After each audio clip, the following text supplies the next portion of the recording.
Hola, esto es Radio Sefarad y estas son las noticias. Las comenta Jorge. ¿Qué tal? ¿Qué tal, Alejandro? Vamos con los titulares de hoy. Estados Unidos pide que los cascos azules de Líbano investiguen a Hezbolá.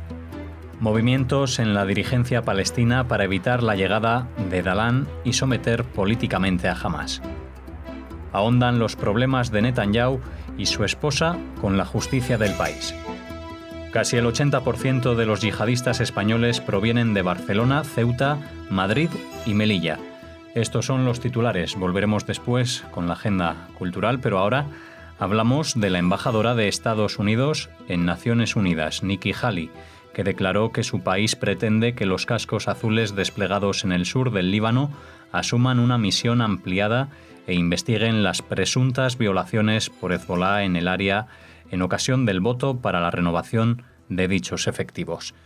Se suma así a la carta enviada el viernes por el secretario general del organismo, Antonio Guterres, en la que instaba a estudiar las maneras en que la UNIFIL podría reforzar sus esfuerzos con respecto a la presencia ilegal de personal armado, armas o infraestructura dentro de su área de operaciones. Estas armas, aseguró Haley, están casi enteramente en manos de los terroristas de Hezbolá y amenazan la seguridad y la estabilidad de la región.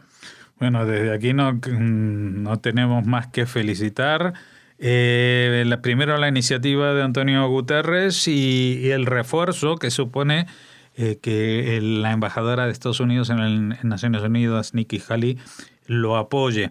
A mí lo único que me llama la atención es que lo que propone es ampliar la misión, cuando entiendo yo que lo que están pidiendo para ampliar es la misión original, porque en la misión original esta fuerza se desplegó a final de la guerra del 2006 que enfrentó al ejército israelí contra el ejército, entre comillas, de este grupo terrorista Hezbolá desde el Líbano, y entonces pues se suponía que estas fuerzas en la zona que ocupan iban a desarmar a las personas, a los grupos, a todos los que no fueran parte del ejército libanés regular.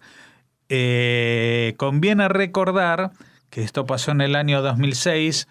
En España, justamente respecto a esta guerra, en ese momento estaba Zapatero como presidente. Él adoptó una posición no neutral de apoyo a Hezbolá, poniéndose la kefía en un acto público durante la guerra. Y después España se sumó al despliegue de UNIFIL.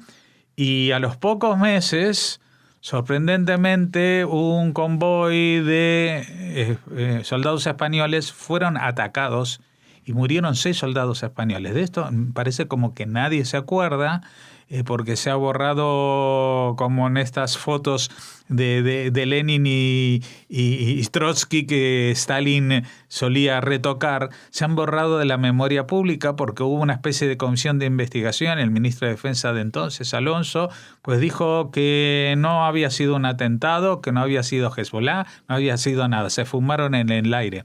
Y esto justamente pasó cuando las fuerzas españolas estaban cumpliendo su labor de desarmar a Hezbolá. Desde entonces, no solamente que no desarmaron a Hezbolá, sino que no hicieron absolutamente nada más que girar la cabeza mirando solamente a Israel a ver si los israelíes hacían algo que ponía en entredicho la situación. Por lo tanto, Hezbolá ha estado armada, violando las condiciones por las que se desplegaron los cascos azules desde el mismo inicio.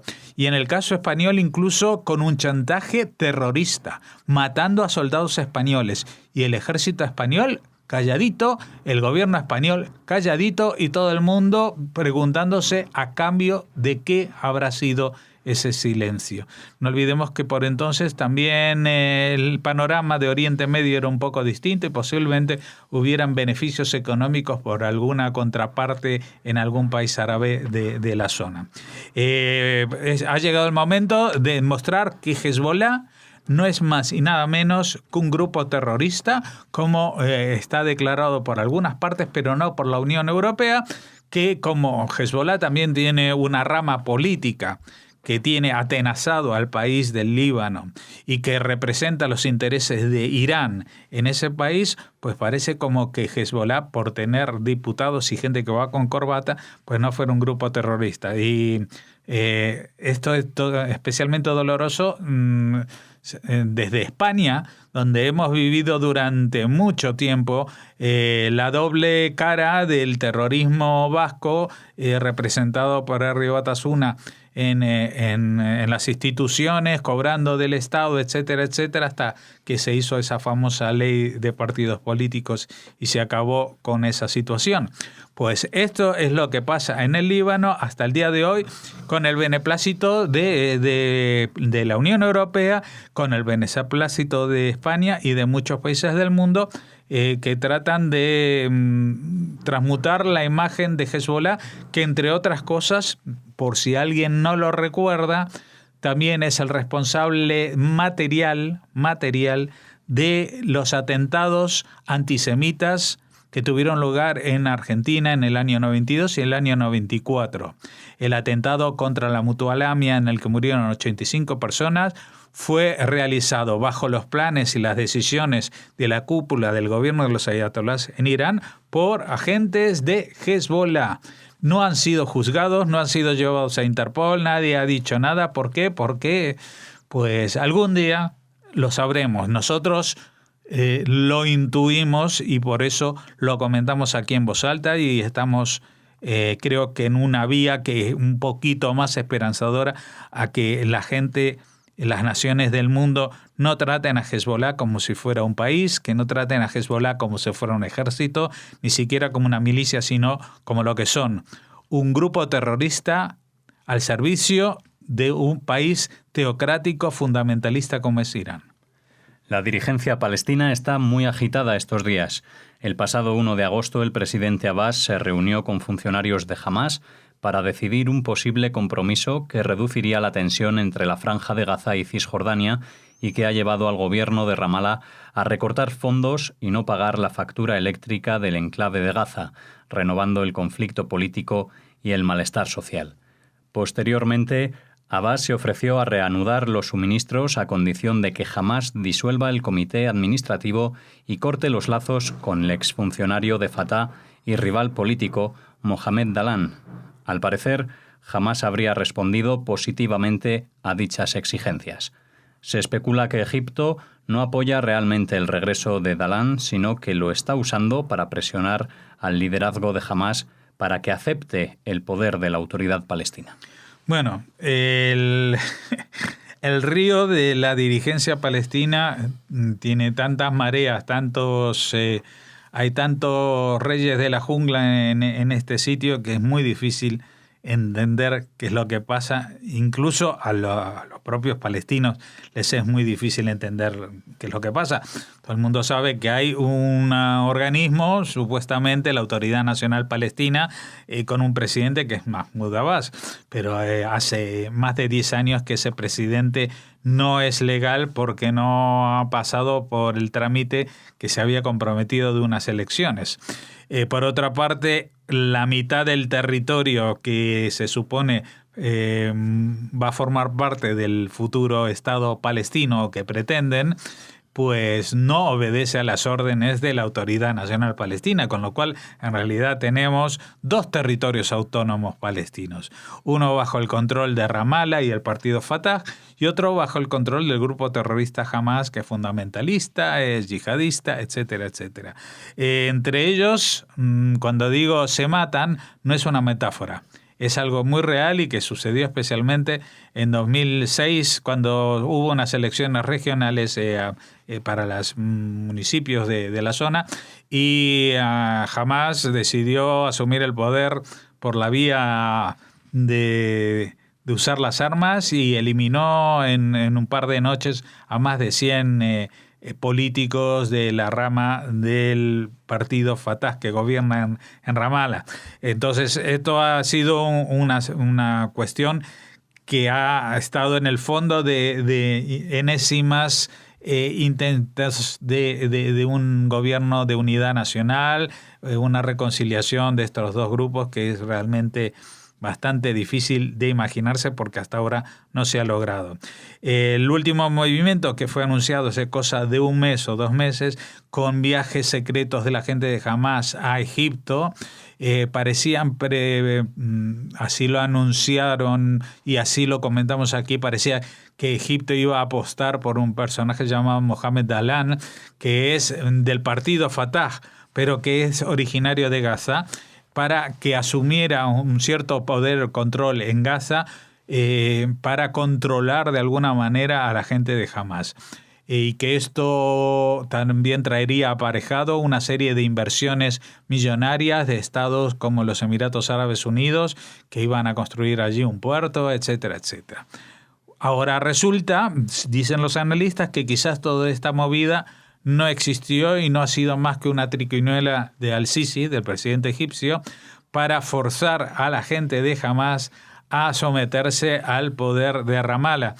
En este caso yo tengo mis dudas porque creo que no existe tal buena sintonía entre lo que quiere Al-Sisi y lo que quiere Mahmoud Abbas.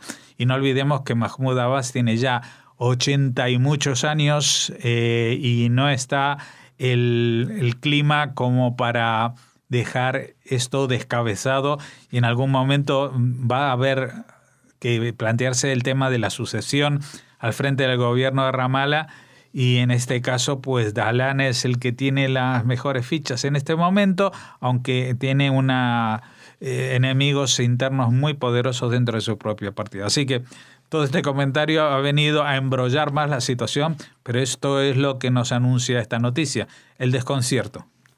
La Corte Suprema de Justicia israelí determinó que el primer ministro Benjamin Netanyahu debe revelar las fechas de sus conversaciones telefónicas con Sheldon Adelson, el multimillonario dueño del diario Israel Hayom, conocido en España por su frustrada iniciativa de Eurovegas.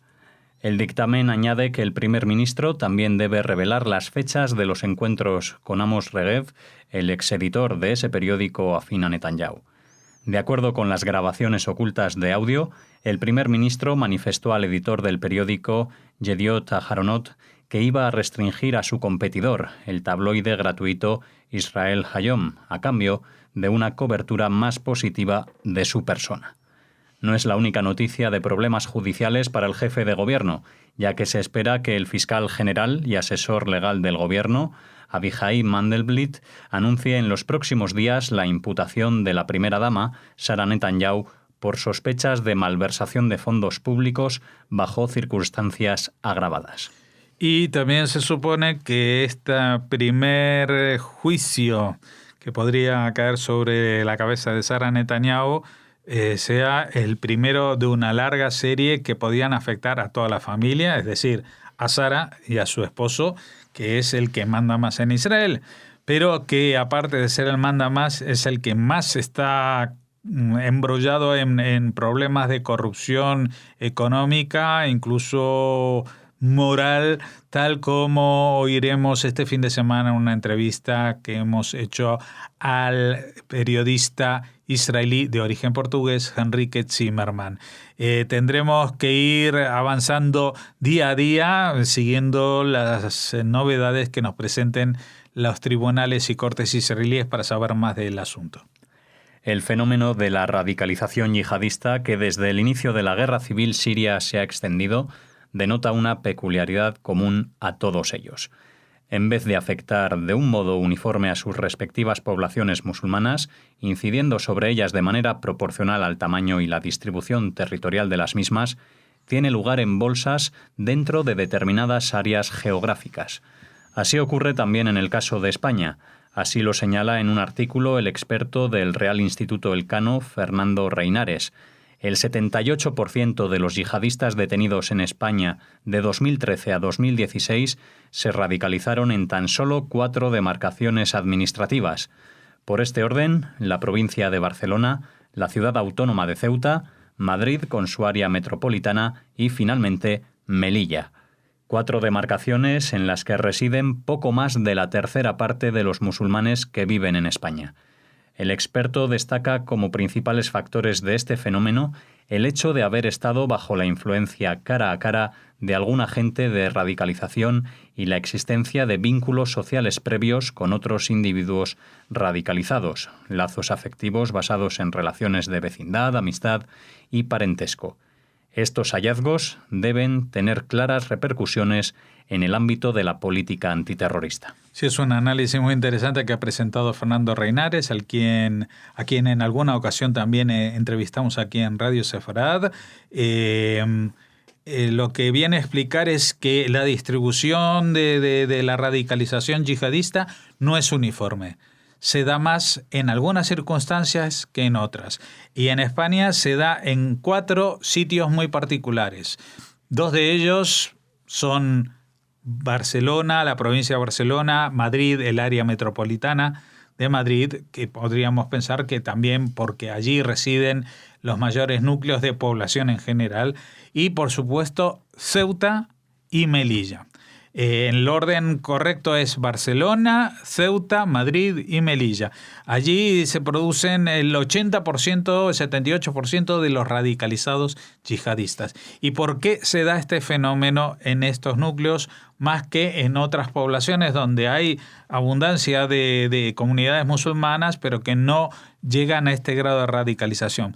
Pues él ha sacado de los datos 2 factores importantes y principales. Una, la influencia cara a cara con el agente de radicalización, es decir, que la gente no solamente contacta por internet y a través de redes sociales, sino que conoce a alguien en persona que es un yihadista que ha estado en Siria o que ha estado en contacto con gente que está en Siria o alguien que trabaja para la gente que está en Siria. Este es el tema, y lo que van a tener que estudiar, lo que se concluye de esto, también la gente que se dedica a la lucha antiterrorista, es dónde se produce ese contacto cara a cara. Si se produce en el ámbito personal, se encuentran por la calle, se encuentran en una mezquita, se encuentran en internet y luego quedan, etcétera, etcétera, porque esto va a ser muy determinante para mejorar la persecución de este tipo de delitos.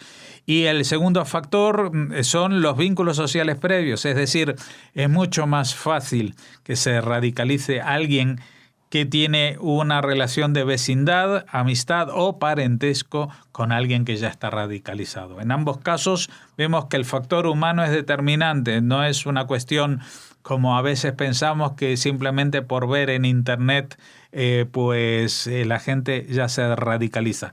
Existe también algún caso como este, pero básicamente este proceso viene de la mano de un contacto personal. Por lo tanto, va a ser, creo yo, que una de las conclusiones más importantes, el seguimiento de los que se sabe que están radicalizados para saber exactamente con quién tienen el más mínimo contacto personal. Si es en la carnicería halal, si es en la peluquería del barrio, si es en la mezquita, a la salida de la mezquita o en el momento que se encuentren personalmente, si son en visitas familiares, pues habrá que diseñar toda una nueva estrategia para abordar y neutralizar este peligro de la sociedad. Bien, aquí terminamos esta primera parte de las noticias. Ahora hacemos una pausa y volvemos con la agenda cultural.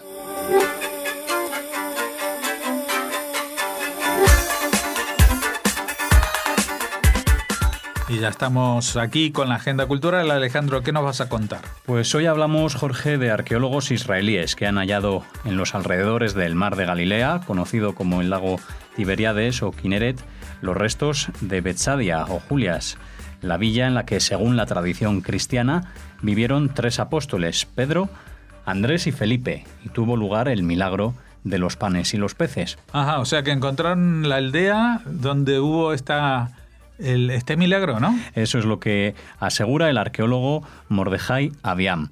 En el mismo lugar se hallaron la temporada pasada una capa de cruzados, una factoría de azúcar del siglo XIII, un monasterio y lo que parece ser una iglesia. 2 metros bajo el suelo encontraron restos del periodo bizantino que se remonta a la etapa final del Imperio Romano y que en sus primeros años de vida se extendió por todo el Mediterráneo oriental. El historiador Flavio Josefo describió en sus textos la ciudad de Betsadia, de la que explicó que el rey judío Felipe el Tetrarca la transformó, elevándola de un pueblo de pescadores a una auténtica ciudad romana. No muy lejos de allí, en la vecina localidad de Tiberíades, en la orilla opuesta del lago, otras excavaciones sitúan Magdala, el pueblo donde nació y vivió María Magdalena, una de las más relevantes figuras femeninas de la Biblia cristiana. Bueno, evidentemente esto es una notición para la arqueología mundial, pero especialmente para la arqueología o la gente que venera la figura de Jesús, porque esto vendría a respaldar por lo menos geográficamente algunas de las historias de su vida. Así es. Ahora continuamos con el Centro de Danza Susan Delal de Tel Aviv, que inicia estos días un festival con 29 actuaciones, 12 compañías extranjeras y 37 locales, incluyendo 7 estrenos. De ese modo, del 7 al 9 de este mes de agosto, Roderick George y la compañía alemana Eknoname Artist presentan Dust, basada en los ritmos urbanos del hip hop. El 12, la compañía de danza LDTX de Pekín presenta Cold Arrow, Game of Go. Pasamos al día 18 y 19, que llega desde Estambul el ballet y teatro de danza moderna de la Ópera Estatal de la ciudad turca con el espectáculo Travelogue. El 24 y 25 será la compañía española de baile flamenco de Sara Calero la que presente Petisa Loca. Y cerrando la programación de agosto, del 28 al 30, la compañía de danza contemporánea de Ciudad de Hong Kong con 365 Ways of Doing and Undoing Orientalism. 365 maneras de hacer o dejar de hacer orientalismo es la última propuesta, pero que se sepa, pues son 29 actuaciones, por lo tanto se prolonga este festival que empieza ahora en agosto, también en los próximos meses hasta fin de año, y tenemos que agradecer esta información de primerísima mano que nos ha enviado desde Israel Raquel, donde está pasando estas vacaciones. Eso, le mandamos un saludo desde aquí y se lo agradecemos. Para los que nos quedamos aquí en España, les recordamos que el 12 de agosto pueden disfrutar de la segunda proyección del ciclo de cine israelí de Segovia en el patio de la casa de Abraham Seneor, en la calle Judería Vieja número 12. Ya saben, a las 10 de la noche, esta vez con El Balcón de las Mujeres, una divertida comedia de 2016 dirigida por Emil Ben Shimon y galardonada con varios premios internacionales. Aún tenemos otras 2 películas en reserva para este Festival de Segovia. Exacto, pero este sábado si están por allí, si están por Segovia, pues al caer la tarde, a las 10 de la noche, después de cenar, pues pueden ir a disfrutar del ciclo de cine israelí en la Casa de los Judíos, en el Museo Judío de Segovia. Así que un plan excelente para este fin de semana. Pues con eso terminamos. Volveremos mañana con más noticias. Hasta entonces, nos despedimos.